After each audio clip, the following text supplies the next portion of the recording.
All right, we're live. Welcome back, everyone. Onan here, and a special guest, Midnight Philosopher. I don't think I've had you on this channel yet, have I? No, not yet. I've popped in a few times to UCM, but now I'm kind of digging deeper into the Onan rabbit hole, and you have welcomed me into your deep, darker channel. Well, we have a very high bar here for what's allowable content, so you should really pat yourself on the back. Thank you, thank you. I'm honored. Tell. I know you've been over in UCM before, but Hmm. tell us about your new channel. Anything you want to tell us for those that don't know who the Midnight Philosopher is, and then let's go ahead and get started. Yeah, sounds good. All right, I'll give a fresh little recap of Midnight Philosopher. So the name comes from some friends. I wish I'd been cool enough to come up with that nickname, but yeah, they came up with that nickname for me several years ago because I was prone to posting my personal musings on Instagram really late at night. So they gave me that cool nickname, and I've now taken it as the pseudonym that I use on Twitter and YouTube. Just explore a bunch of faith questions. I'm a cradle Catholic, spent some time, homeschooled, and was, more or less trad, but with Novus Ordo lipstick. I never actually attended the TLM, but culturally, I think I was pretty close to being trad, maybe softcore trad, let's say. And then yeah, a couple years ago or a year ago, I think things started to get really pretty intense in terms of just asking questions. I found Onan and Jonah on UCM, and yeah, it's just kind of blossomed into some really great conversations, and I'm always happy to have a chance to sit and chat with Onan here. Well, you've got a follower already, so Mhm. Jonah 2.0, his wife said she knew you from Twitter. So, Oh, wow, that's interesting. did you know Uh, that? I did Mm. not know that. What's your wife's name on Twitter? Did she ever yeah, does she have what's her Twitter handle? You said Onan wrecked you. So here's the recovery process. Yeah, maybe he's gonna start a counter YouTube channel of like the Onan Recovery Project or Yeah, Onan's like Onanistic Anonymous. yeah, exactly. I think so. Walking Dead or something like that. So Yeah, exactly. And yeah, just a quick little plug. After lots of deliberation and all that whole perfectionism procrastination complex, I finally got started on the Midnight Philosophy podcast channel. Right now, I'm just kickstarting things with weekly essays, kind of modified from old blog or journal entries, and turning them into these little short reflections. I try to switch the tone. Some of them are a little bit more. I'm trying to alternate between something a little bit more critical and maybe mhm. controversial, and then every other week it'll be something more celebratory or a little piece of wisdom that I've gotten on my faith journey. So I don't want to get too down in the dumps about all the struggles. So I'm trying to be balanced, something to think about, something to criticize, and then something to celebrate about the faith journey. So I get some grief the few times I go on camera with this channel. Mhm. People like, well, your avatar image doesn't look anything like you, and I'm like, yeah, that's kind of Mhm. the point. But how would you self-describe Midnight? How close does your avatar image actually look like you? It's pretty I think it's pretty close. I think this particular one that I'm using right Hmm. now is Hmm. actually closer to one of my cousins in appearance. So at least somewhere in the ballpark of my family. Yeah. Yeah, I mean, this doesn't really give away much, but I have some Asian heritage, so I think in real life my eyes might be a little smaller. Hopefully we don't get canceled for racist jokes here, but Well, we got to tease Jonah 2.0 because he Mhm. really wanted to see your face, and he's Yeah. just gonna have to be disappointed for a little longer, I think. Yeah, sorry, buddy. Hey, I don't know if they're allowed to be in the chat when you stop recording, but maybe I'll do a little face reveal for our brother Jonah 2.0. We'll have to do something different because he won't be Oh, able to okay. see you. So I think we ought to you ought to come up with a subscription service first, like make him pay for that kind of access. Yeah, yeah, Midnight Philosopher OnlyFans. Yeah. That's right. And then like that maybe the first tier is that you'll see my hair, and then the Yeah, next tier you'll see my eyes and the nose, and so it's a little face strip tease. there's nothing wrong with monetizing Yeah. when you have something that people want. Mhm. So, Midnight, you said you had so you've kind of told us a little bit about your background, and you wanted Mhm. to talk a little bit about I guess a field trip that you took recently to a parish, a church somewhere. What do you want to tell us about that? Yeah. So I I've been going to church up in Canada where I'm currently doing some work in school. And my friend had said like there's this other church in the downtown area that's known for featuring uh it has a it's I'm trying to figure out what the most accurate way to describe it. Most of the people in the congregation are of some kind of indigenous mixed background, and so and it actually happens to be the church that Sacred Heart Church that Pope Francis visited back in 2022.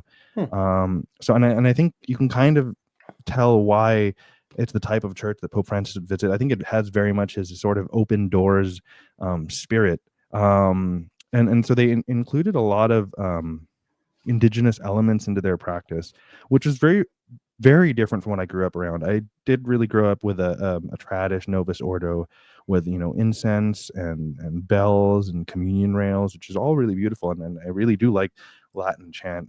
I think my own tastes are pretty old fashioned in that way, but at the same time, I think the older I've gotten, I've fortunately, I think fortunately, I've still maintained a pretty open mind. I'm pretty curious. I wonder how people approach the spiritual life. And so when this friend told me about it, there was actually four of us that went together to check out this indigenous parish. Um, and it was a very different flavor. I wouldn't say at all that it's sort of the caricature clown mask that a lot of rad trads are very afraid of, and then they think that it's all sacrilegious. There were certain differences, but I often found that the differences were more about, I mean, language. One noteworthy difference, which I remember causing controversy a few years ago when Pope Francis visited, was this thing called smudging, and I think there was this whole um, thing about it being a pagan ritual and blah blah blah blah blah. And you know what? The only thing, quote unquote, that I would say is pagan about it is the name, and maybe it's a different type of incense, and it looks different in terms of the container of the incense, and I think they used a bird feather, which is, I think, just a very indigenous kind of aesthetic. But for all intents and purposes, the way they used it in the mass, the way it functioned was incense. It's basically incense with another name, and I think it's very much in line with the history of the church that syncretism was such a big part in our history. That when the faith came into contact with other cultures, I think there was always a sense of building a bridge, like all the way back to I think it was Saint Paul that was making that point about the unknown God, right? I think he pointed to one of the statues that was in the town square or something like that, and he was saying that this is your unknown God. Well, I have news for you. I've met your unknown God. So I think there's the sense of taking language and practices of the people you're in dialogue with and incorporating it in a way that you can invite them into the faith. And I thought that they did a pretty good job of taking things that clearly had an indigenous aesthetic, but incorporating it into the liturgy in a way that didn't contradict, our standard, Catholic doctrines and teachings and stuff. So that's kind of it in a nutshell. And then in terms of the homily too, and maybe this is where this might be an interesting point of kind of bridging it to more of your wheelhouse topics, is that hold on, let me pull up some notes so I'm not rambling too crazy. But whereas a lot of more trad parishes and more trad homilies can sometimes be unfortunately gloom and doom and very, and it's not to say that we should deny or ignore sin and the necessity of building virtue and temperance and all of that stuff, but I think that there was something genuinely inspiring about the homily. I think that the homily was so much more about universal brotherhood of humanity and how Jesus emphasizes forgiveness. And sometimes when it comes to forgiving ourselves or forgiving those that have offended us, it's a journey that might take years, because for one reason or another, maybe that pain and trauma is difficult to let go of. But the priest was very encouraging that don't stop your journey of being merciful and forgiving, and give yourself the time to grow into the person that Jesus wants you to be. And I think there was also a moment of testimony where someone was invited to sort of just give a little story about how I think it was one of the choir members that had said that, just the gospel stories of ministering to the poor, and how she had an opportunity to sort of see Jesus in some homeless person in the city. And she made a comment that, she didn't feel right to take the credit for that, that it was just God using her as an instrument to spread his love to others. And I think that there was just there was a warmer optimism and welcoming, encouraging environment that sometimes is not always present in the trad environment. And noticeably lacking was there really was no fear mongering over, I don't know, secular degeneracy and sexual sin and stuff like that, which is, I think it's just stuff that I grew up around. Um and I think maybe that is an attitude that we could borrow when it comes to all of these, you know, signature Onan topics. The idea that we're totally allowed to have our ideals and we should celebrate family life and procreation, but maybe we should, just like the priest talking about forgiveness and how we can give ourselves time to grow into that person of mercy and charity that Jesus wants us to be. And then regarding sex, maybe we can take that approach of, it doesn't have to be like, you know, cross the line once and you die, but give yourself time to grow into the person, the husband, the spouse that Jesus wants you to be. But that's my spiel for now. Sorry I took a lot of time there. That's okay. Was the priest Mm-hmm. also indigenous or diocesan? Or I know Jesuits Mm-hmm. often are on the you know, like on the reservations and stuff, at least here in the States. Yeah, he was actually East Indian. So I Oh, kind okay. of made I don't. This is maybe not such a welcome joke, but I said that it's a real Indian ministering to the fake Indians, because you know that whole mix up with Columbus, Right. like thinking that he had, you know, he thought he was in India, but he wasn't in India. So Yeah, it's, yeah, he's an right. East Indian guy, but he had the priest Hmm. had developed some he knew the indigenous language quite well. I think he's been Huh. studying it for years. I what do you so okay, before I get more serious about it, so on a scale of 1 to 10, how likely was it that Taylor Marshall would have thought this was a illicit mass? Oh, that's a good question. Um, I think he would have reluctantly said that it was licit, because I think there was still reverence for the Eucharist. There was no break in formula in terms of the readings, Yeah. in terms of the consecration. I think the most uh in terms of consecration, which in a way I guess is, I mean, the Eucharist is the source and summit of the Catholic life. Mhm. um I really didn't pick up on anything that could, the most elaborate thing that they added is, you know, at the, you know, saying amen at the end of the consecration before Mhm. the Lord's Prayer. They did this thing which I think was adapted from indigenous practices of saying amen while turning around in a circle to face Mhm. north, east, south, and Mhm. west. And Hmm. I think that is pulled from indigenous practices, that sort of circular prayer. But again, it was incorporated in such a way that they were just saying amen 4 times in the 4 cardinal directions, and it was a way to affirm, you know, the sacrifice of the Eucharist. So I mean, he might kind of just say things were in poor taste, Mhm. but knowing how much of a wet blanket he is, maybe he would say it was, maybe he would say it was sacrilegious. Well, it's interesting because even in the TLM mass, Hmm.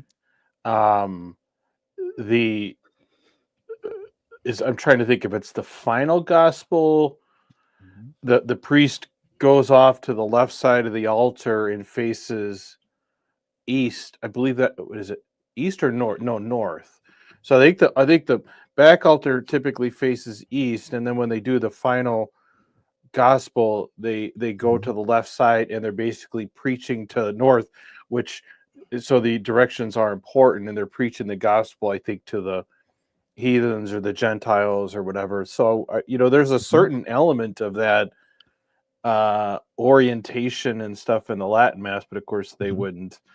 You, it's fine to preach to the north, but don't include the other you know, Yeah. directions, compass directions. Hmm. um, so I wonder, you know, I well probably 25 years. How long has it been? 25 years ago, when I was still very much a trad. I don't remember if I was in the seminary at that point in time. Maybe I was. And at that time, we lived near a Native American reservation. I won't say which one it was, but it was, you know, run by Jesuits, I guess is the way I Hmm. would say it. But you know, they were the clergy on staff there. They had the masses, and I don't know if because I was very much a trad or if it was still that time frame, but I walked out of the mass feeling pretty. I don't know, icky's the right word, but pretty Hmm. unsatisfied.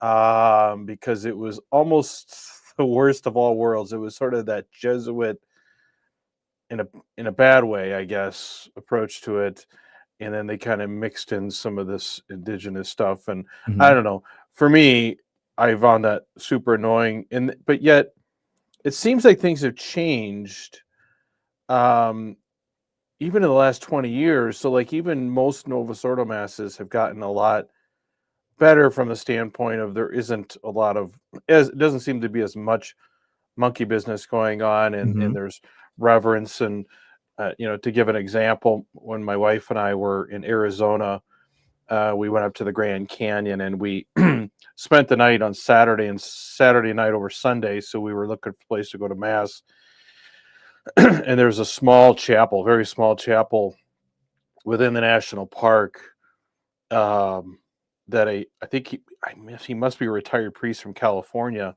Mhm. had it, and there was definitely some indigenous people there too. But I remember going in there thinking, okay, it's a retired priest from California. It's a little chapel. I wasn't expecting much, but I was really pleasantly surprised. Like, there Mhm. was, I I think we even had a kneeler for receiving communion. So, like, I don't know if things have changed, even, let's say, in some of those places, or if it just depends where you're at or whatever. But I'm wondering if you have any thoughts on that. Yeah, that's a good question. I do think, I mean, there's a lot of news stories and headlines that the younger generation of seminarians are more conservative, and then some of the older conservatives that maybe have been kind of shoved off to the side, or maybe feeling more empowered to come up. So I'm in my own personal exposure. I mean, I've seen a few, maybe more, I don't know, maybe rowdy is the right word. Like the guitar music was too loud, Hmm. and maybe there was too much percussion and stuff, and especially at youth masses. So I've definitely seen my share of masses that were maybe, I mean, I still think they were valid. It's just it wasn't my taste. It wasn't the more reserved, somber, or solemn is a better word, Yeah. solemn kind of atmosphere. But maybe I sometimes think of Vatican II and like all of the liturgical reforms that might have gone too far. Maybe that's like the liturgical equivalent of like the sexual revolution. I mean, I don't mean to make some Christopher West Come on, style Christopher. analogy, Yeah. yeah, between liturgy and sex. So I'm not gonna go there. No worries to the Onan audience. I'm not gonna make some like forced lofty comparison between the liturgy and sex. But I mean, what I mean to say is they're analogous in that both the sexual revolution and maybe liturgical reform overcorrected an existing problem of rigidity, and Hmm. maybe now we've lived Hmm. with both for decades. And Hmm. like in the realm of sex, you have even secular pushback against hookup culture or Hmm. against pornography. So it's not just coming from the pulpit. There are secular concerns over the excesses of the sexual revolution and how it hasn't left women better off, and it's done a lot of damage to relationships. And maybe in a similar way, I think there is an attitude of maybe we've pushed the reforms, the liturgical reforms, too far, to the point that we're losing our Catholic identity and losing our aesthetic, and we're so flexible to the point that there is no spine or structure. So maybe we there is now room to sort of reel it back in, and we can still make room for new stuff, for liturgical development, and presenting the sacraments in a way that's familiar to your congregation, because I think there still is an element of performance in liturgy, and I don't mean that Hmm. in a superficial way, but I think that the faith needs to be transmitted to the people in a way that they can grasp and understand. Hmm. And there are certain things that if you're not really immersed in a more conservative and Latin leaning culture, a lot of things, it might not immediately make sense. So you sort of have to find a way to bridge that gap so that the faith is something inspiring and something concrete, and it can make a difference in the lives of a particular congregation. So I think it's just maybe renegotiating that balance between um, the older rigidity and the newer kind of lack of structure and lack of identity and aesthetic. Yeah.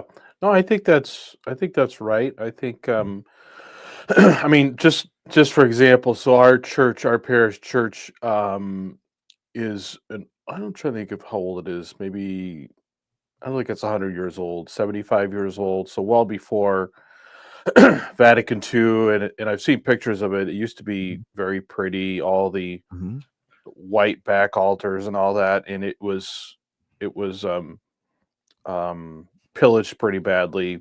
in Hmm. Vatican II, post Vatican II, but we're in the process. We're actually going to be starting here in a couple of weeks to redo the inside of the church, and it's getting repainted. And we're actually going to get a back altar.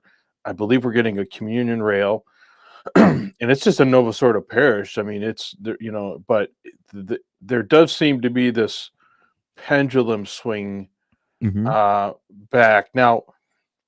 There's, I think there's two different.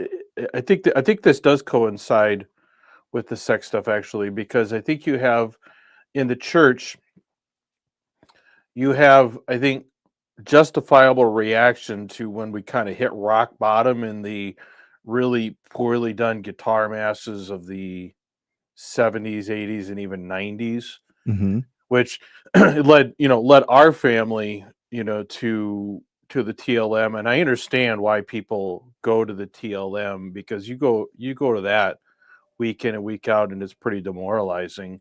Hmm. So you have this resurgence of the TLM and traditionalism, and let's face it, the traditionalism is growing.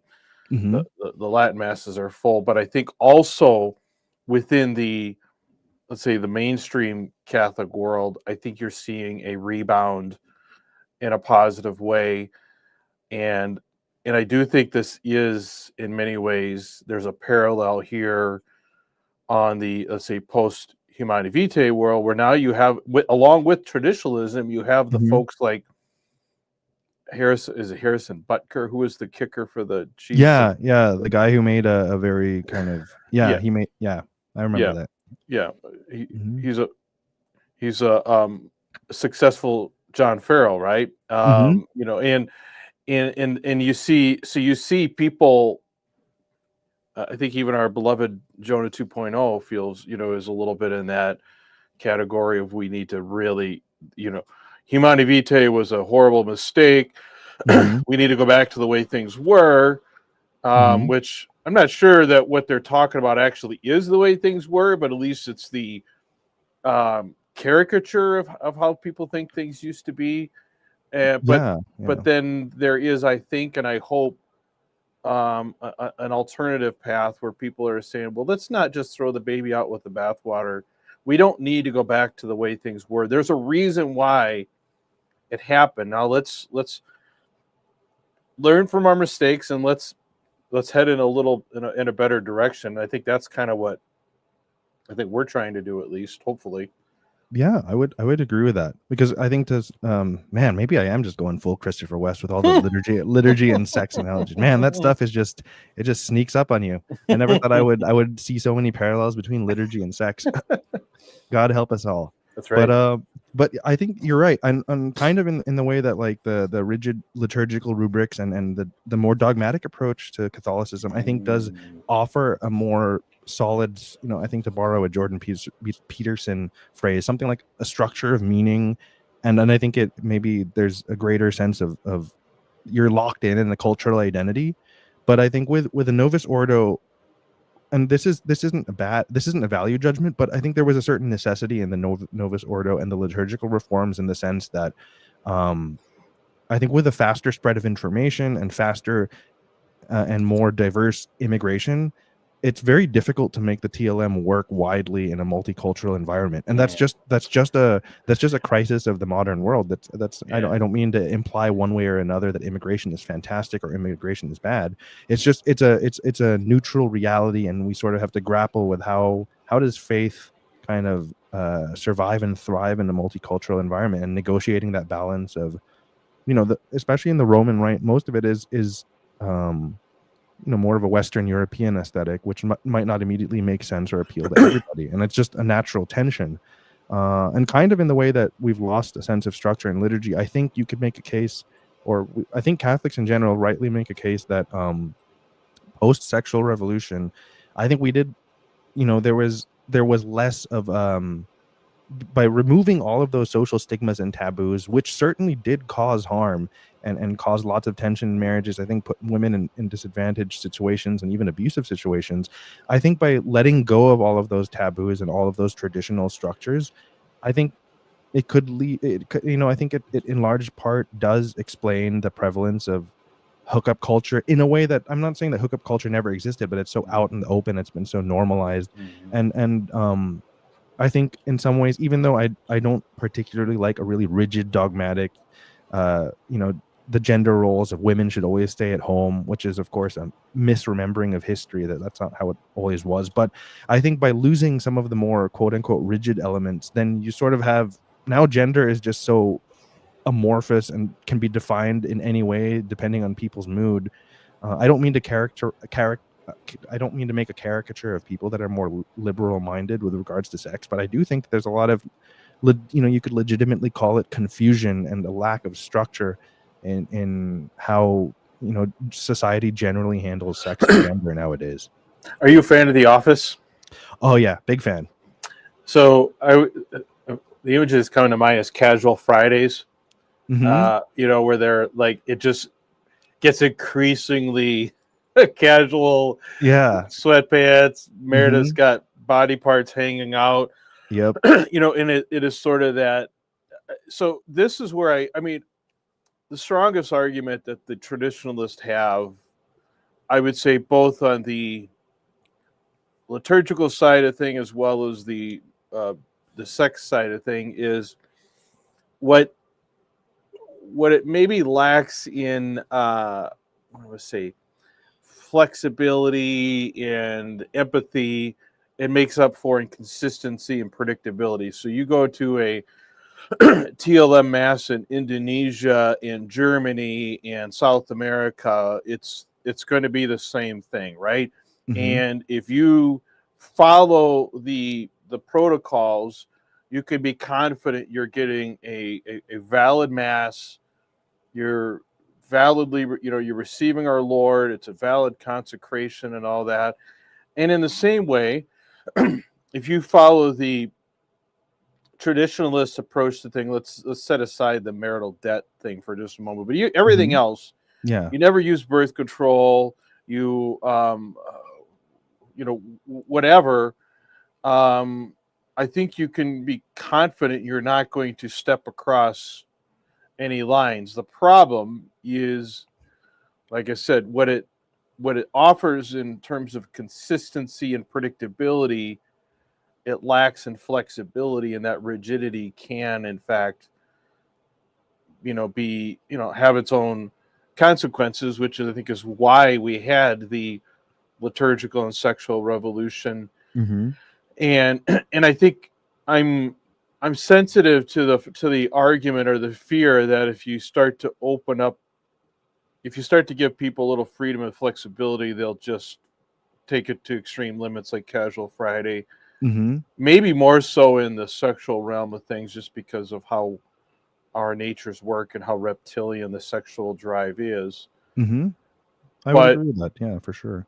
I don't think that alone is a good reason to, you know, avoid any effort to try and um, I don't know, soften or adjust it or utilize it in a way that's more appropriate for the circumstances. It's sort of like, I don't know if you saw my exchange today with ordinary Catholic.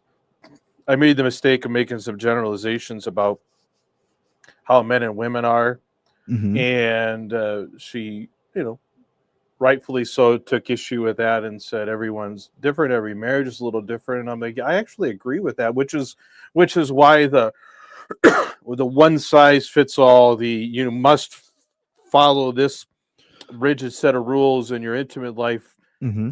doesn't work well for everyone. Maybe for some people it does. Maybe if you just whatever, but some people like that. Some people like the freedom.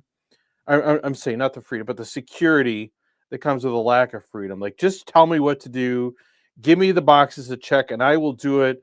Whether it's attending mass on Sunday or sleeping with my spouse, just give me the rules and I'll follow them so that I don't have to worry about whether I'm pleasing God or not.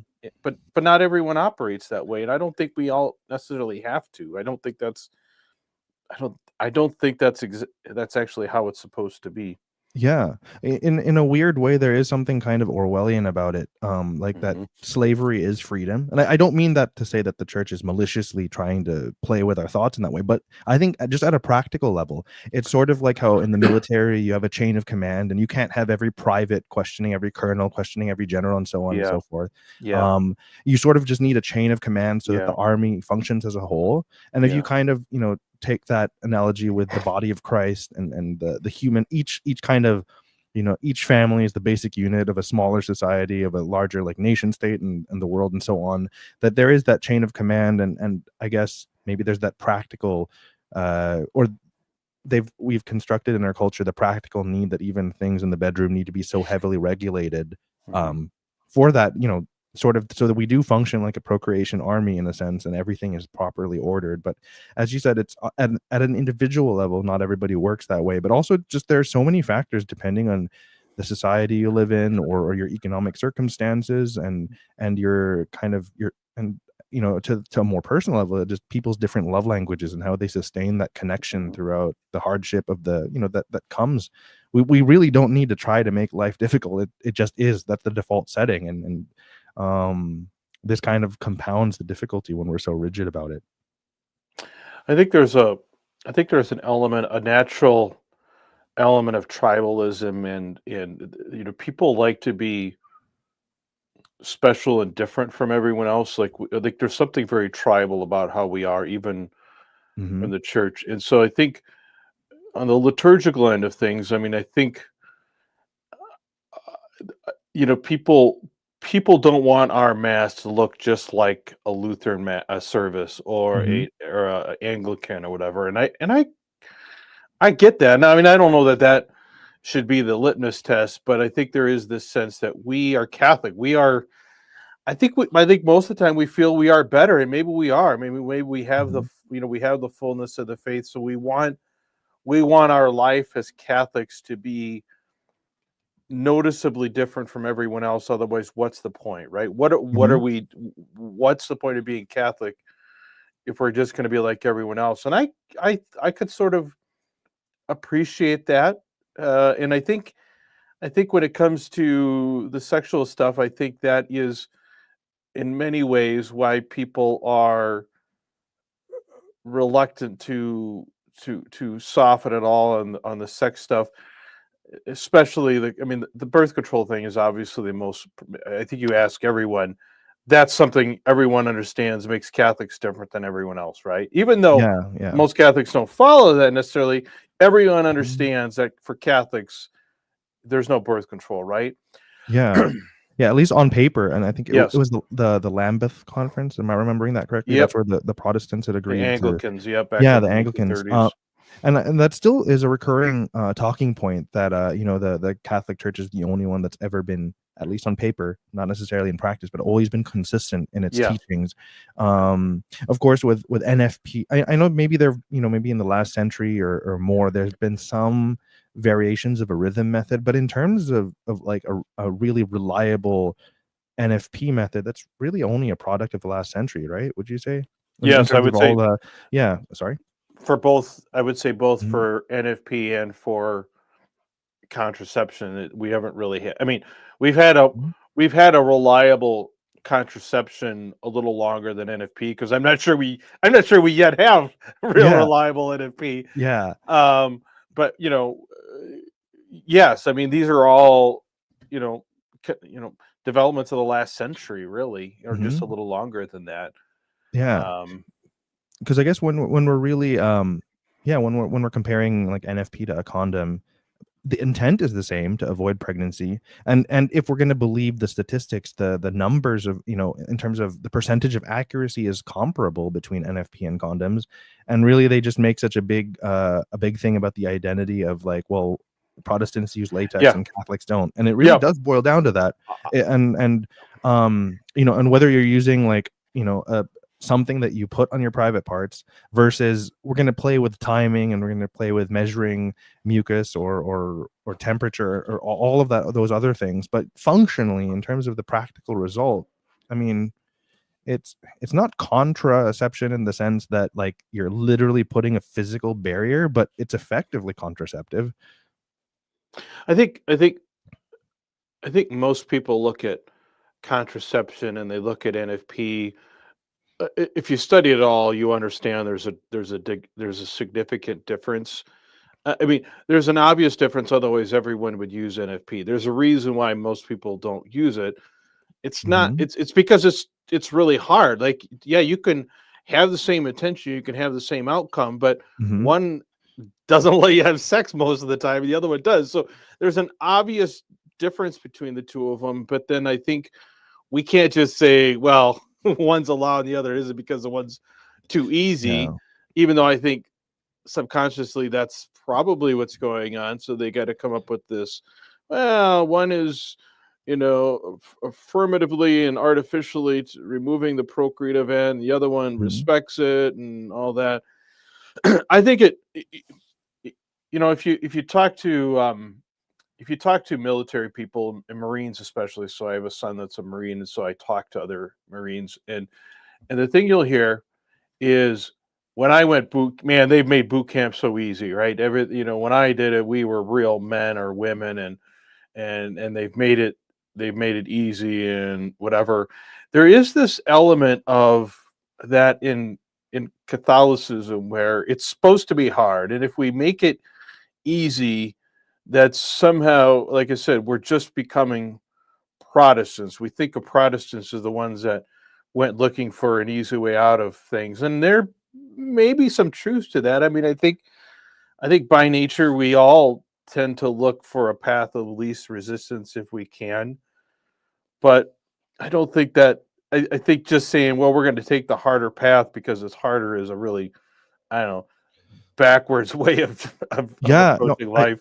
I agree. It kinda reminds me, I think, was it you that shared that article maybe a couple months ago about how, like, Russians find identity in Yes. suffering, and sort of Yeah. Putin, was it Yes. Putin that used that to sort of, rally the troops, so to speak, so they could Yeah. endure a period of austerity, and I think there's very much a similar thing in Catholicism. You're right, that we're so conditioned, to pick the harder path, that sometimes if you even let up a little bit and you make Mhm. things more comfortable for yourself, in sex and in other areas too, but there's this suspicion, like, I'm not taking every microscopic opportunity to grow in virtue, and I'm not faithful enough, and it can kind of become like this OCD where you're just so, any measure of comfort you offer yourself, uh kind of gives you a little tinge of guilt, and sometimes for the scrupulous types, it's even worse than that. You can really think yourself in circles unhealthily. Well, it's a combination of that and a combination of, well, if something is good and virtuous, more of it must be even better. I think that's sort of how. Sorry to all the TLM people in the audience, but that was sort of why the Vatican II came about liturgically. Mhm. There was sort of this incremental addition of things over time. So suddenly, you know, if it's great to genuflect once, it's even better to genuflect three times, or Mhm. or whatever. Like everything took on this more must be better approach, and so you get this sort of, I don't know, mission creep and development to where if you stop and ask, well, why are we doing this? Like, what other than just doing more for the sake of doing more, what's the purpose behind it?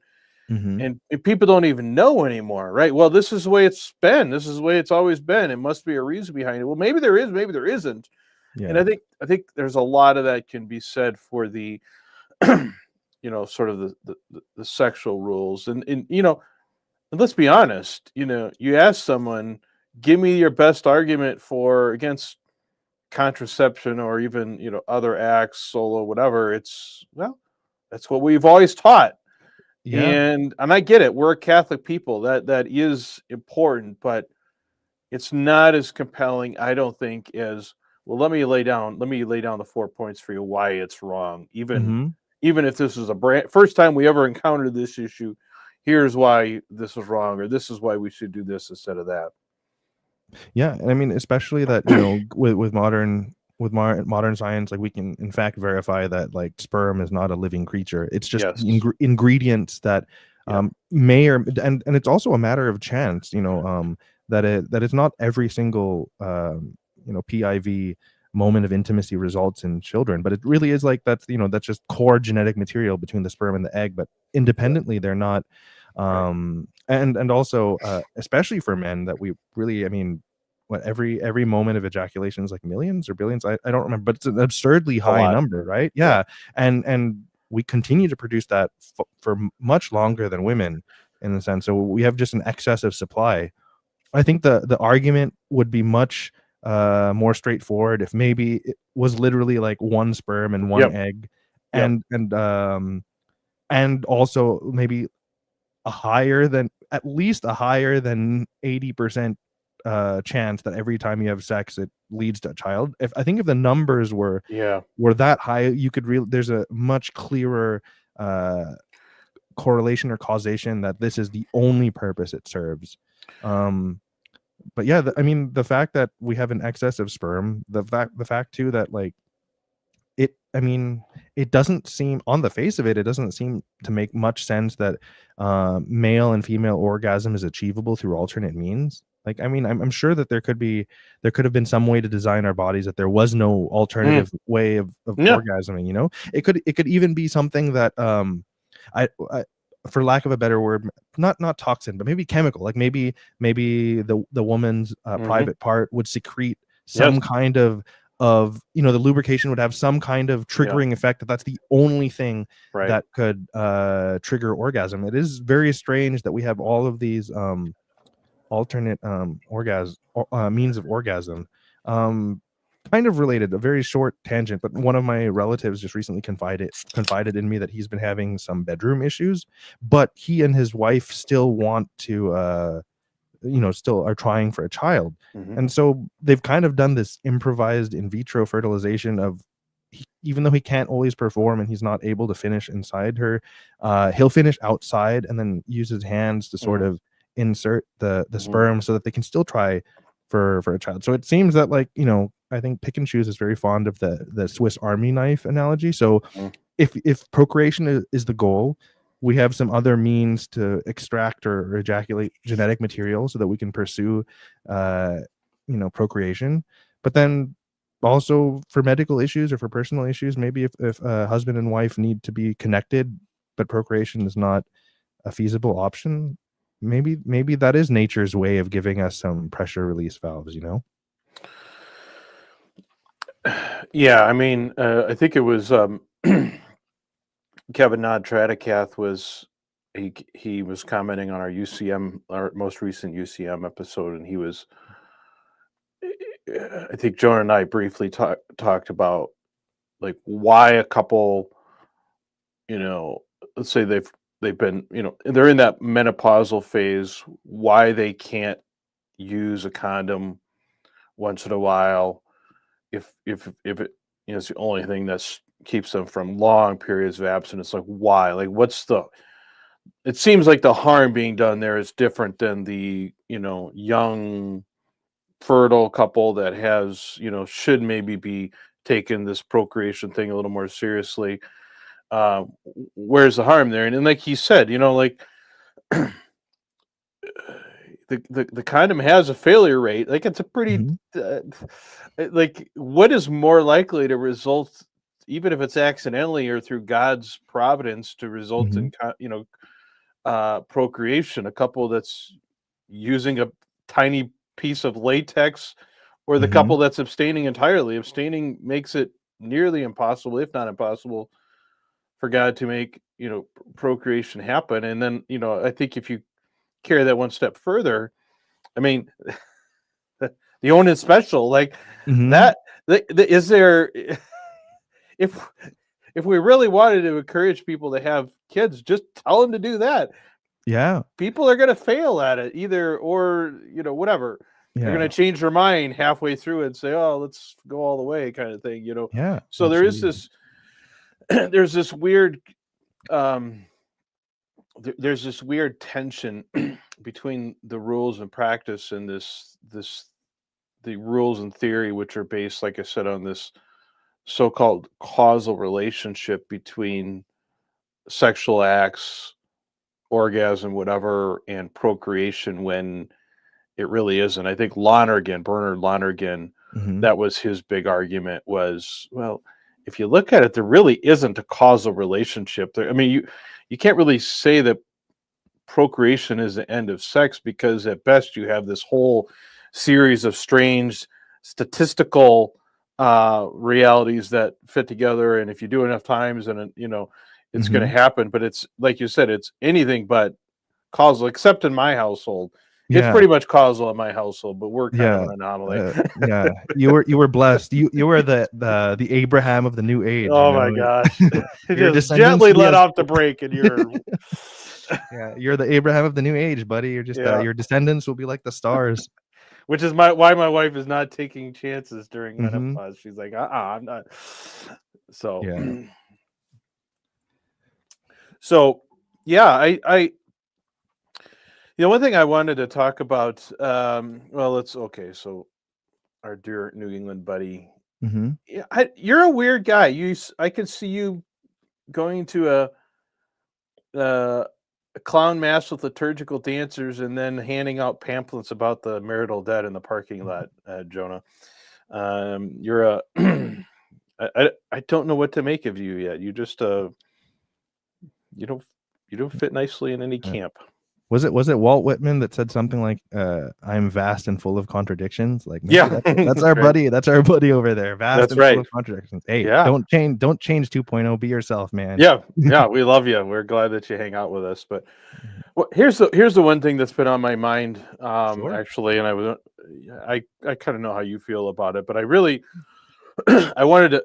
I was going to do an episode on this, but this is even better to kind of talk through it. But Mm-hmm. you know, recently, my wife, a couple of close friends of hers that we're all about the same age. We're all sort of at that same point in life where we're, you know, done having kids, or at least, would like to be Mm-hmm. done having kids. Are always open to it if it happens, but we're actively trying not to. And none of it, we're all trying to be good Catholics. So you deal with these same things where it can be really, really daunting to follow. And people are like, where can we bend the rules? If so, what does that mean? And these people, come out of the woodwork, and some just would really much like to go get sterilized or something like Mm-hmm. that. And I understand I understand the motivations people have for that, and I can't say that I don't sometimes think about it'd be nice to be able to do that, but as a couple, that's just not something we're going to do. Mm-hmm. And I think I really believe if we just set aside as a given that the church's teaching against contraception is there for a reason, or at least we're not going to do anything with it. I really don't think the birth control for most couples, and I'm just saying for most couples, I know from the Discord there are people that what I'm about to suggest would not work for them probably, Mm-hmm. but I think most couples, it isn't the lack of contraception that's the hard part. Most of us can do without sex for extended periods of time, but it's the complete lack of sexual intimacy at all. And for men, the lack of an outlet for sexual release, that actually is the real difficult thing. And this really does feel like something that doesn't have an obvious basis in scripture or reason or whatever. It's like I, I just don't think there's a good explanation for it. And I don't think that I mean, I asked a lot of priests about it, and they kind of get this awkward. I know what I'm supposed to say, but here's what I'm going to tell you. But they will. This is where they invariably say, "Well, this is what the church has always said," kind of thing. Like they cannot really offer a compelling argument against that, Mm-hmm. other than there's probably a good reason for it. But what they tend to do is do your best. Don't beat yourself up over it, whatever. Which Yeah. fine. I mean, it's better than the alternative, I guess. But it's a little bit of kicking the can down the road, because I think priests feel like they're kind of stuck between a rock and a hard place on this. But it really is. I think it really is the huge difference maker for a lot of marriages, not all marriages, but I think for a lot of couples, this is really what actually creates most of the tension and difficulty. Yeah, I would definitely agree with that. And I think it also goes back to um, that kind of age old question for Catholics, like to what extent can we comfortably just embrace the fact that in most people's experience, sexual intimacy is a need, whether or not procreation is a part of that. Hmm. That's just kind of one of the paradoxes. I always struggle to accept people saying, such and such sexual thing is intrinsically evil, um, because I think that there's just something fundamentally human about that need. And of course, ideally, we were able to have big families and we were able to provide for them.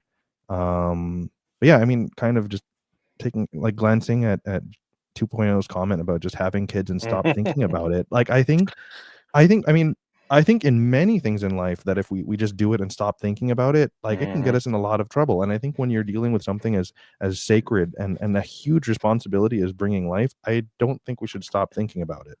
Um, Yeah, I think that mhm, it is this weird thing, and I think you were, I I believe you kind of got into who are you arguing with on Twitter? Oh, I think it was Harry, wasn't it? About there's this strange there's this strange tension between what we're told as Catholics that human life is, um, you know, sacred. We have this great moral obligation. We're bringing souls into mhm, the world, and depending who you believe, a lot of them might end up in hell. So you have that great moral responsibility of having kids, but yet we're supposed to be completely flippant, completely turning off our brains, just do whatever we want, or do not even do whatever we want, just go with your natural urges and let God take care of the rest. This clairvoyant attitude about making the babies that makes no sense to me at all. Like mhm.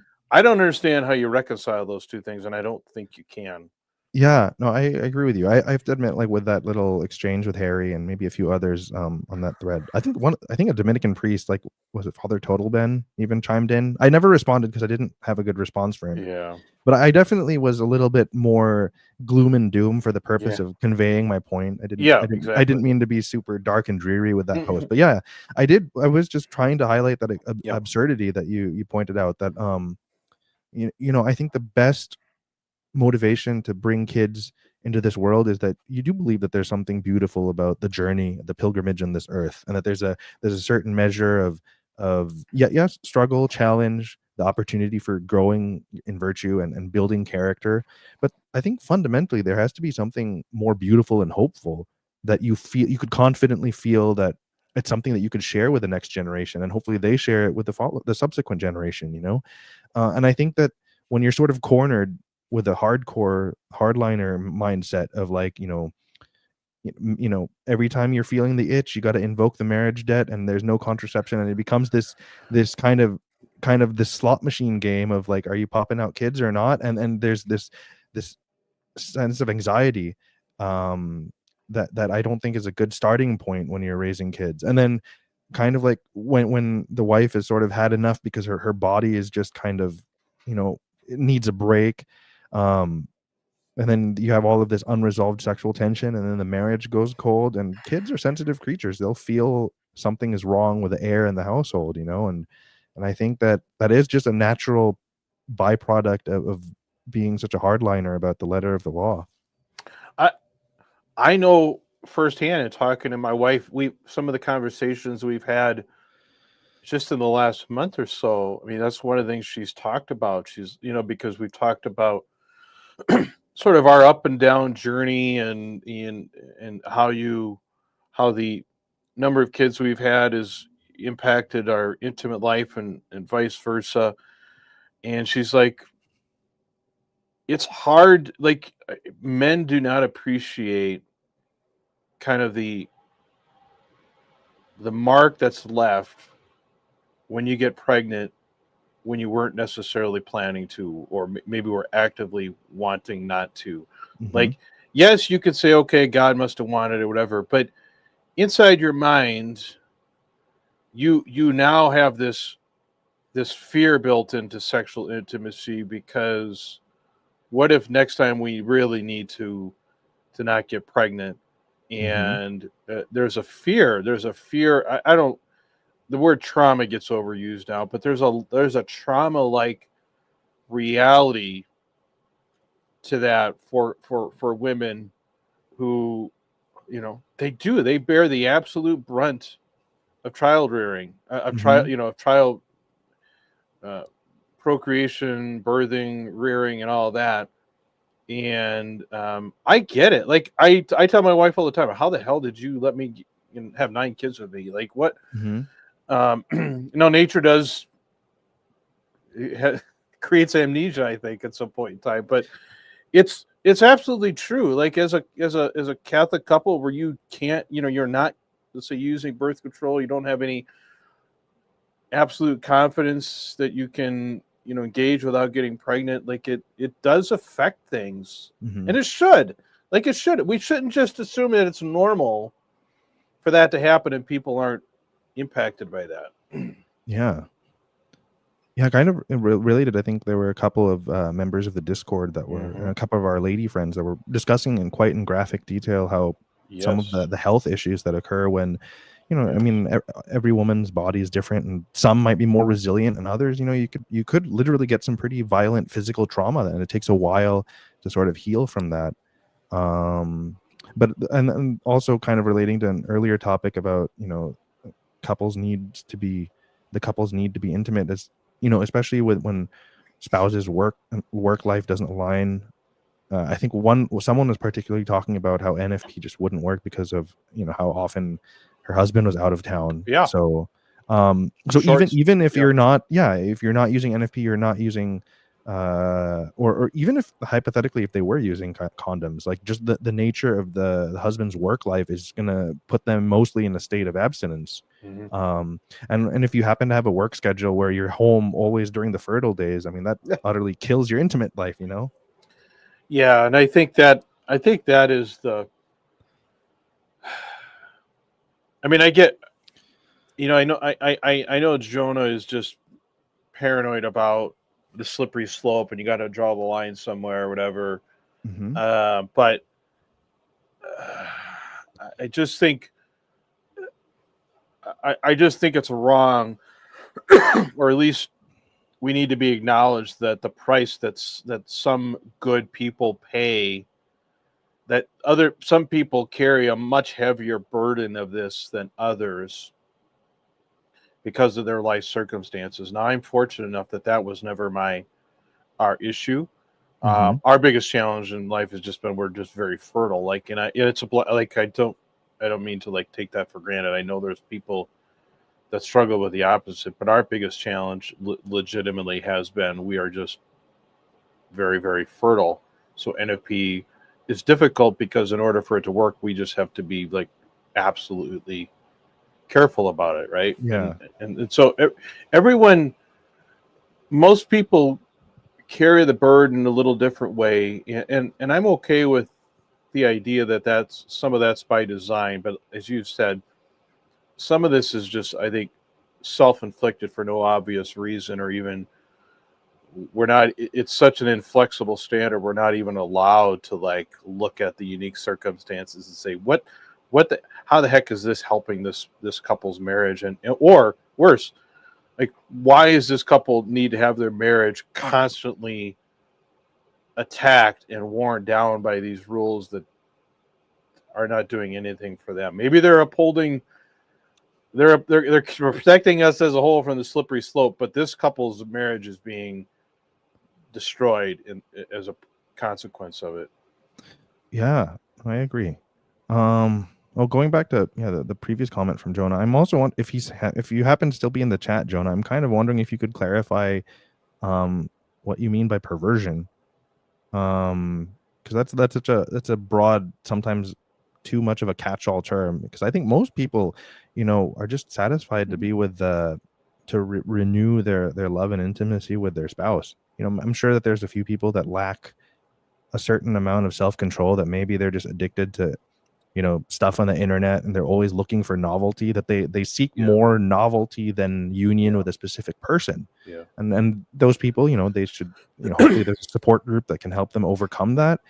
But a lot of times it's not about novelty or wilder and wilder sex and stuff. I mean, yeah, I get it. Novelty is a good thing. I'm not trying to throw shade at novelty and trying new things with your spouse, but no, really, what it comes down to is just the connection with the specific person that you've chosen to spend your life with. I don't think that. I mean, I think it's a very small minority of people that would, once you take the rules away, they're just gonna look for the wildest and most harmful of experiences, and they care more about getting off than being with the person that they're with. And I just wonder how many of those people are actually on a sustained level going to follow these rigid rules just because someone told them to do it. Like I Hmm. don't know. I mean, I sometimes wonder if this mysterious person that's actually um, finds himself bridled because of these rules actually exists, and if it isn't really, it's just the good people that are going to do the right, trying to do the best thing they can anyway, Yeah. are the only ones that are really being affected by these rules. Hmm. I do think that I'm trying to remember um, something. This is like 10 years ago, but I did have a friend, and just to be clear, like this friend didn't do anything harmful. He's a really good man. He's married now, wonderful family, 3 kids. I guess I think between NFP and military life, maybe he was able to, well, I don't know. Maybe he'll eventually reach 9. He's a bit younger than me, so. But point is, when he had just gotten out of the seminary, so I already starting to sound like Onan over here. He discerned that seminary life wasn't for him, and man, I just remember like 10 years ago, he was just like, I don't know. I think in his words, he recognized that he was red blooded and but he wanted to do things illicit ways. So he just kind of, man, he was like a laser guided missile. He was just looking for potential partners, and if something Yeah. didn't work, he was on to the next one. And it was like kind of, I'm on a mission, man. I can't be. I need like a valid container for my animal impulses. And of course, he was a gentleman. I'm not saying he did anything sketchy or he would have forced himself on, but I think like I think that there is something a little bit unsettling when the purpose of looking for a relationship is not.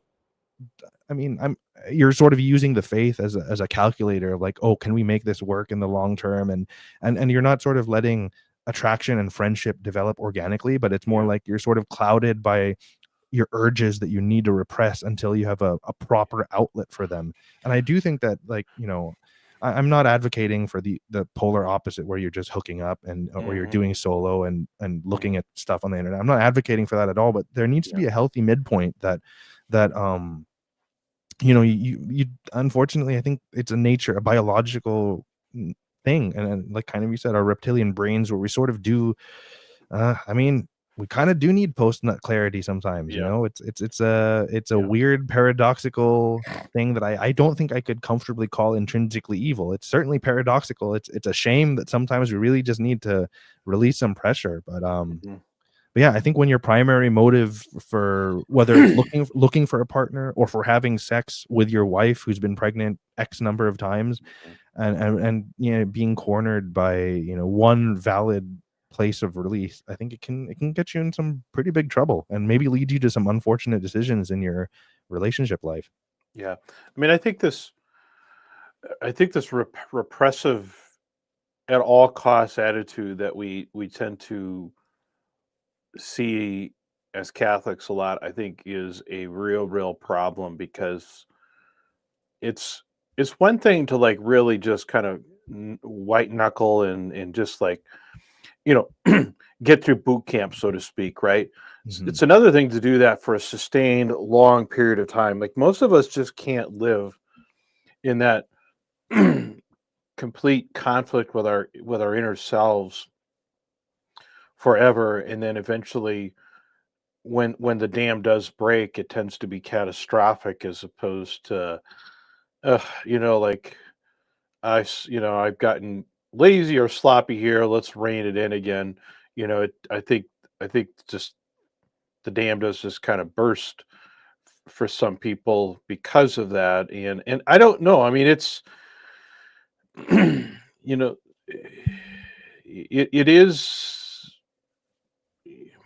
there is a slippery slope, and there is a you give people an inch, they'll take a mile. I get all that, and it's and maybe I don't know. I don't know what the answer is other than I can see the fruits, negative fruits of this overly rigid, repressive approach to things that I question if it's if in the long run it's not hurting more people and losing more people than it's Mm. gaining, as opposed to, let's say, a slightly more humane, empathetic approach to things. Yeah. Yeah. No, I think you're right. It is turning people away. Let me very quickly put my Christopher West hat again, just like to Okay. tie this into the topic of liturgy. That Yeah. going back to that experience of going to the indigenous church. The buddy who had initiated this field trip of sorts last week, he actually said that he had a friend from Spain visiting a number of years ago, and she might have been culture Catholic, I don't know, but she, for all intents and purposes, she was atheist and just not really interested in religion. But he just encouraged her to tag along, and that it would be a really interesting experience for her Mhm. to see how Catholicism is practiced by the indigenous culture. Mhm. And at the end of that like little trip that they took, she said that I'm not really a religious person, but if I were to do church, I would totally come back to this community. Yeah. And I'm not saying that's a one size fits all, that this liturgy is the correct way, but it is sometimes when you have a few different approaches and alternatives to prayer and liturgy, even some atheists from halfway around the world might find something worth hanging on to, something that might inspire them to search for deeper meaning and for a relationship with God. Um, and so I think those kinds of alternatives, um, and a little bit of a re-examination of the rules could encourage more people to seriously consider marriage and family life and having kids. It's just, I think maybe they just need a little bit more help on their side of the court to navigate these difficult things. And what I've always said is this. I said, the rules, I got nothing against the rules themselves if there's a good reason for it. And a lot of people will find themselves in a situation eventually where the rules seem to require an exorbitant amount of self-sacrifice, or sacrifice to the marriage or whatever. And like I said, people can do that for stretches of time. It's I think maybe the easiest example is, postpartum, when you obviously can't come together Hmm. physically. Um, it's hard, but Hmm. you have to do that. But, but it's another thing to do that for a sustained period of time. And if we did nothing other than just say, let me show you why it's so important that you do this, even though it seems to be pointless and causing harm. Like show people the merits behind this in a very clear and convincing way, and maybe someone can be like, "Okay, I get it now. I understand why we need to do that." But Yeah. that doesn't happen, right? It's like, "Well, this is the way it's always been. We're Catholics. Truth doesn't change. Nature doesn't change," as, Yeah. our good friend John likes to say. Hmm. Well, okay, well, that's fine in a in a seminary classroom, but it's a whole different thing in a household of couples going through real life. Yeah, for sure. I think also if the rules were perfect, we should reliably always get good results from following them to a T. But I think the Yeah. results being so variable, Mhm. it means there's something that we need to rethink. And on the flip side, if secular society and so-called contraceptive culture is so evil, it should also consistently lead to bad results. But if we look at secular culture, the results are also mixed. So they must have gotten at least some things right. So I think there needs to be a reevaluation on both sides, and find, like, sort of riff on Aristotle. Virtue is the golden mean between an excess and a deficiency. And I Yeah, think I yeah. think we need to I think we do need to consider, I mean, obviously there's more than just two binary sides, but just for the Mhm. purposes of discussion, if we look at the traditional side of things and we look at secular culture, I think we do need to consider those two as being quote unquote an excess and a deficiency. And can we find some healthy middle ground for navigating these difficult issues in marriage? Yeah. I sincerely hope that that is the trajectory that we're on in a post, let's say, Casti Connubii, post Hmm. Humani Vitae, post sexual revolution. I mean, I'm very much interested in that approach. If what's happened, even taking the contributions of fellows like Christopher West and say, okay, let's build on that. Let's not make this the end point. If this is the end Mhm, point, I'm still a little unsatisfied with the ending of this. But mhm, if this is the seventh inning, well, let's see if we can get to the finish line here. And I still believe, I still firmly believe, as much as I whine and complain about it, that what the core of what the church has to offer is good and rivals anything else out there. I mean, I do firmly believe that, and even the distinctly Catholic sexual moral rules, I think for the most part offer something, but it is in the nitty gritty, in some of these finer details, that I think we really sacrifice a lot of the gains that we could otherwise take credit for and offer to people in a compelling way. It's hard. It's mhm. hard for me, to someone said, "Hey, I'm looking at coming to the church. What can you tell me about it?" And I'm like, I don't, I don't know what to Yeah. tell that person, right? Yeah, I completely understand because I mean, you know, beyond of course the difficulty of you know the particularities of theological language and you know the rituals might seem Mhm. alien if it's very new to you, but I think when it comes to the sex stuff, that really hits home quite literally, like in the Yeah, bedroom, at home, yeah, in a part of life that is, you know, for every couple's difficulties are very different, and I think it's very it's it's an immense hurdle to sort of you know, get them to understand and accept it. Um, especially, you know, when if we're gonna be by the book, you know, your soul is on the line and mhm. one infraction is mortal sin. That's it's not the best selling point, you know? I'd say stay Protestant until you're through menopause, then come on over. It's a lot easier. It's a lot more fun Yeah, to and that's uh maybe that's the elite strategy. just just hang out where you're at. Keep us in Mhm. the rear, keep us in range. Yeah. But just I mean that's the honest to God truth there. I mean it's a little facetious, but Mhm. not by a lot. I mean that it is because Yeah. And if you're a sympathetic Catholic, stop preaching so that everybody can be like Mhm. invincibly ignorant, you know, and then you save some souls by not preaching the nitty gritty.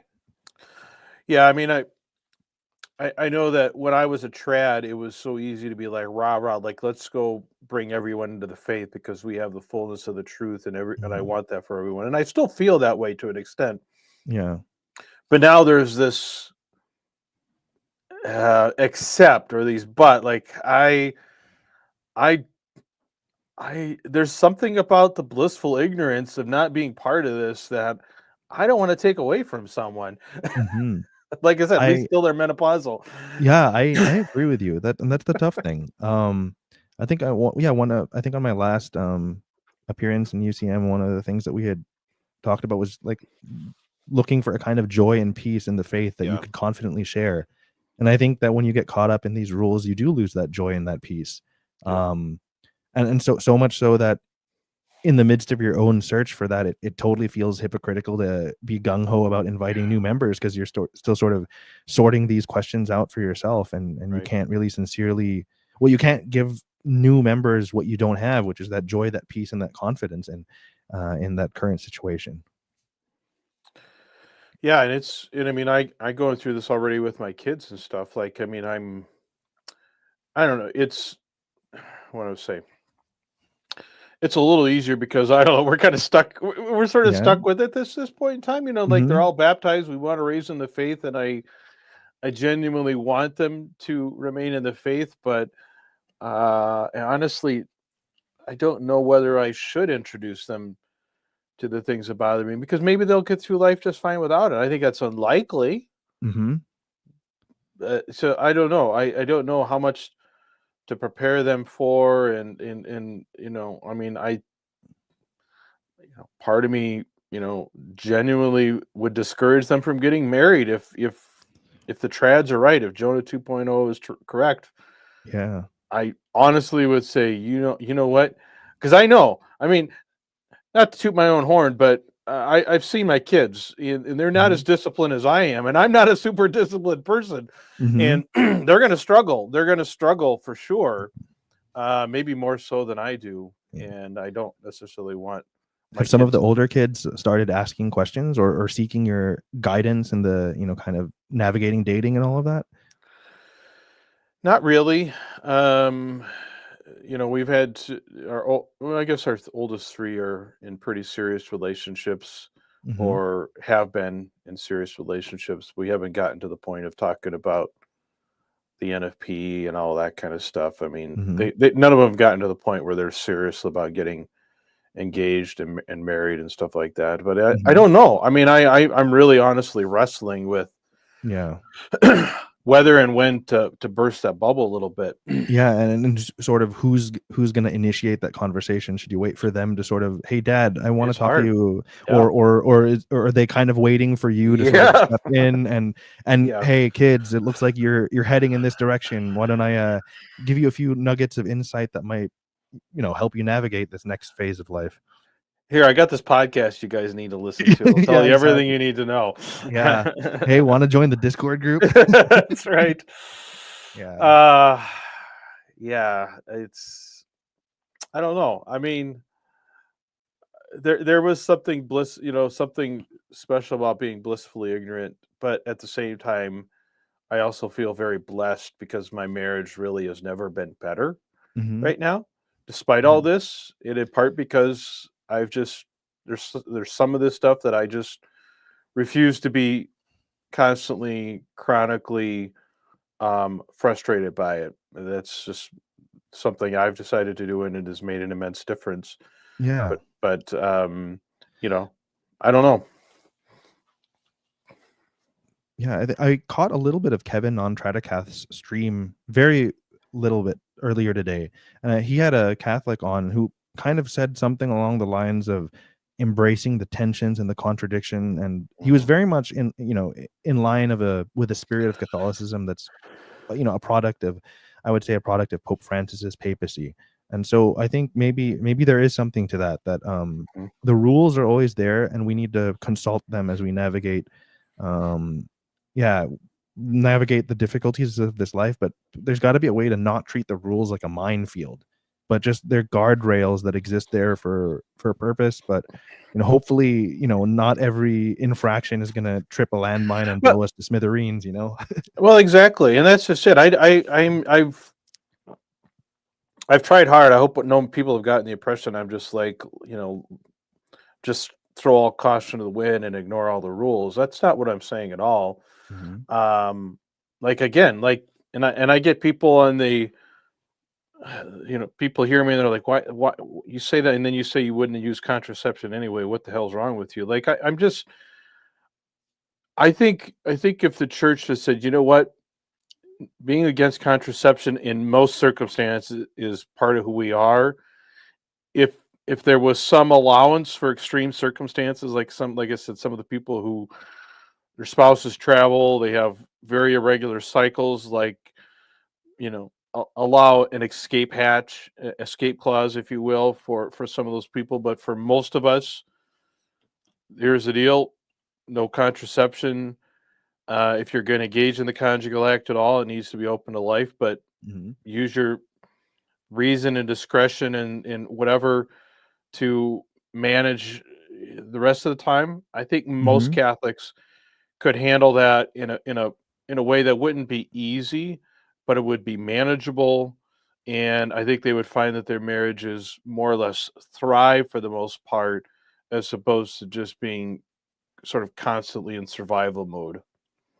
Yeah. No, I get it. I totally am on board with that approach for sure.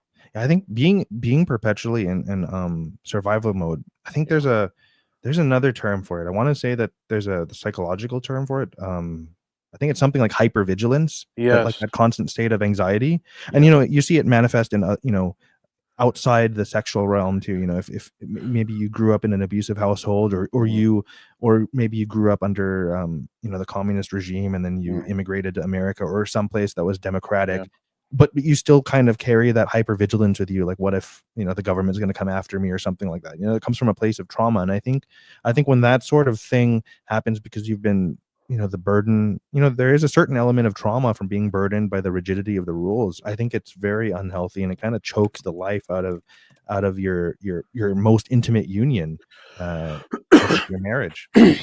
Yeah, I mean, the most important relationship you have, short of your relationship with God, should not just be, I don't know, treated with secondhand parts and crappy food. Like, it should be Hmm. getting the best, really. Yeah. Um, yeah, I think, yeah. So I think it seems to me that almost every Catholic, maybe not even Catholic or non-Catholic, but every couple has to go through. It seems like this battle that I don't think anyone is actually prepared for, and I'm seeing how prevalent it is. I'm starting to think that the marriage instructors at all knew it was coming and didn't bother to tell us. It wasn't like they were like, this wasn't their experience. Like, I think this is the best kept secret or worst kept secret, however you want to look at it, Hmm. of what marriage is really like, and that's. I think the church for the most part has done a disservice in preparing people for what it's really like if they're going to try and follow these rules with any sort of, you know consistency and, you know Yeah.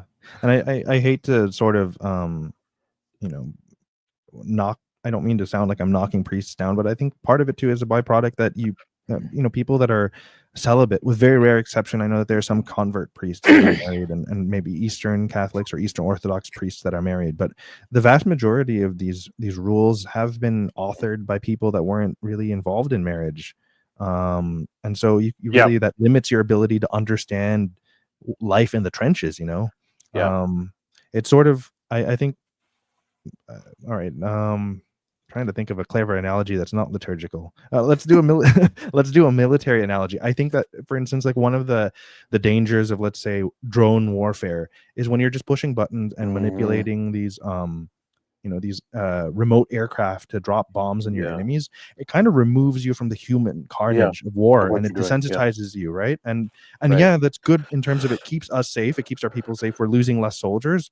But I think there's a very real danger of dehumanizing the enemy. And yeah, we might have yeah, legitimate reasons for being at war, but I think there's something to be gained from boots on the ground, seeing the damage of war, and there's something that humanizes both yourself and the enemy. But being so removed from mhm, war is quite dangerous. And in a way, and maybe that's a clumsy analogy, but to some extent, like being a celibate in the Vatican legislating marriage is kind of like drone warfare. You're so far away from the nitty mhm, gritty day to day human elements of mhm. the struggles of being a married person. Yeah, I've tried to be very careful not to ascribe bad motives Hmm. to the clergy, and I genuinely don't think that they're bad. I think it's a very, very small percentage actually have what I would say are really bad motives. I think they're genuinely motivated. I think they are sincerely ignorant of things. When I was telling you about what my wife said earlier, her and her friends were talking. Hmm. I mean, her friend had brought these very issues up to our priest, and she came back as like, yeah, he he has no idea what it's, what, and he's doing his best, but he's speaking from a lack of experience and appreciation, Yeah. that you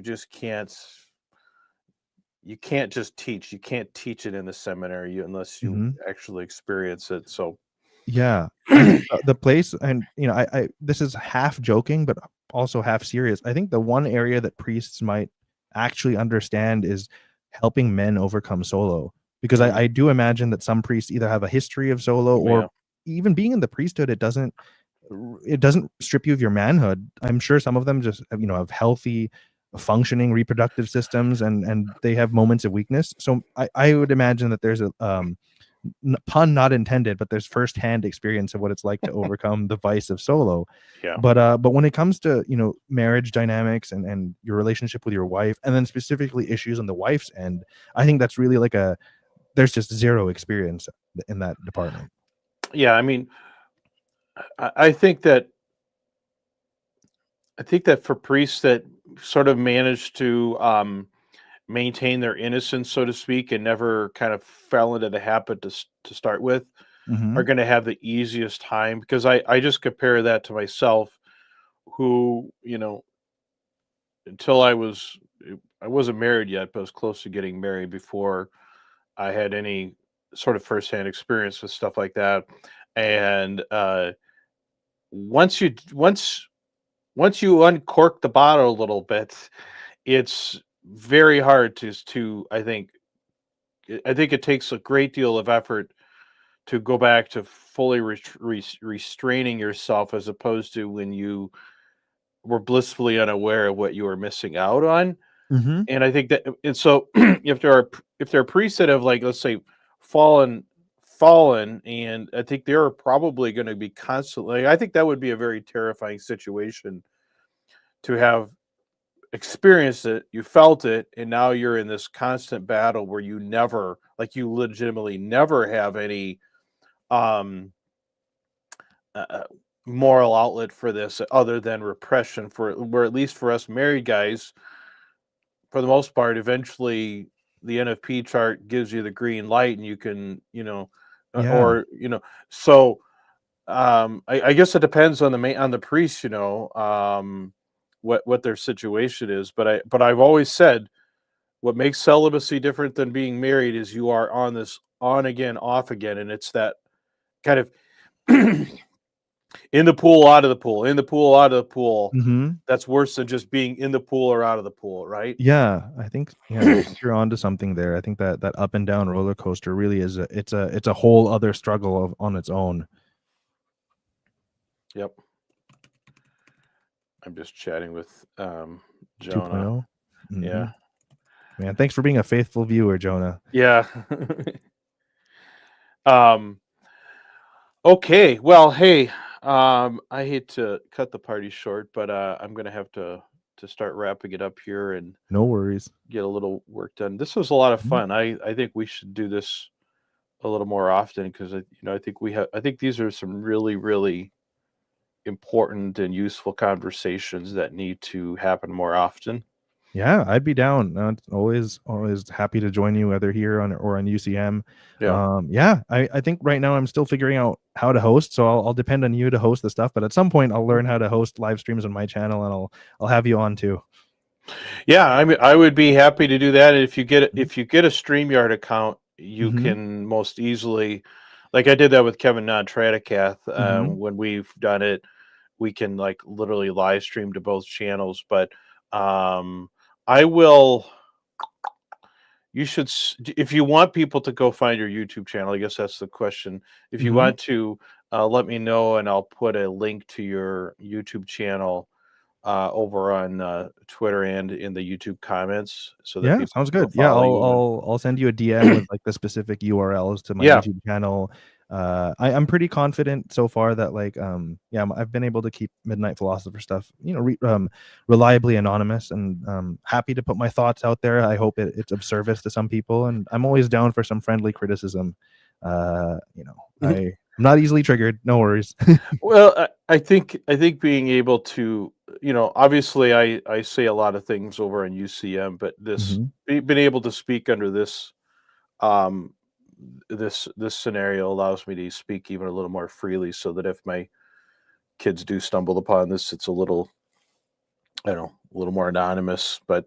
Um but because I know that what you and I are talking about here is not unique to us, and that it's far more common than anyone knows, but for understandable reasons, it's just difficult to come out and talk about it. I was very lucky to find Jonah, Mhm. and that enabled us to be able to start talking about these things. But until it's okay to talk about these things, we all just kind of suffer quietly, oftentimes Yeah. from our spouses, and too. Yeah, for sure. Maybe one day when this movement, the UCM movement, has a little bit more traction, then we can start talking about face reveals where we don't feel Yeah, like we'll be hunted down by the Grand Inquisitor or something. right. Sounds good. Okay. All right, take it easy, Conan. We will keep in touch. I'd be happy to join you another day. Sounds good. Thanks, Midnight. Thank you, everyone, for watching and who comments after the fact. And until Mhm. next time, everyone, have a good one.